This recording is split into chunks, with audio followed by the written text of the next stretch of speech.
Hi, everyone. It is Steph. This month, we are taking a look at strategies to help you manage and reclaim time, especially now in the fourth quarter when we are always running short of it.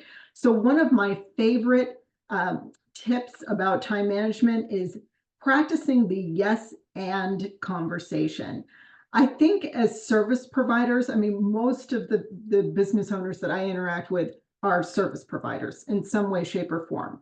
And so we want to be accommodating. We really want to show up for our clients. We want to make things better for them or alleviate their stress, whatever it is that motivates you as a service provider, right? Showing up is a big part of that. And so when people reach out to us and ask us for help or ask us for meetings, we naturally bake into that a sense of urgency. And sometimes our clients have a sense of urgency or it's an emergency, when really maybe it's not. It's more anxiety than true emergency. And then we wind up inheriting that anxious energy and we feel compelled to do something about it by being super accommodating. And this often derails us completely as business owners because we start off with a plan of what we actually need to accomplish that day. And then we just shove that off to the side and we embrace, any and all fires. So one way I have found to be a good service provider, really show up for my clients, give them what it is that they need, and also balance that with the needs of my own business or maybe my own healthy boundaries, is the yes and conversation. So it goes a little something like this. Somebody emails me or texts me, calls me and says, something came up, I really need to talk to you. Do you have time? And kind of the implication is like today. And I might not. I might be booked with meetings through the end of the day, and trying to find a way to shoehorn that in stresses me out and also shortchanges my client because the meter is running in my head, time's a ticking. I maybe have 5 minutes for this conversation. I'm not going to be fully present and I won't be able to be as thorough as if I propose another day and time. So when I get requests like that, yes, I would love to help you. I want to show up for you. And tomorrow at 9:15 is when I would really be able to give you my full attention. Does that work for you?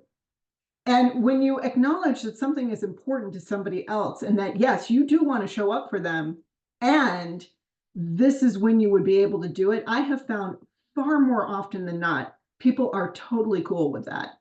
I think that expectation to immediately satisfy someone's, anxiety or sense of urgency tends to override the rational part of our brain that maybe waiting, 12 to 24 hours is not going to kill anybody.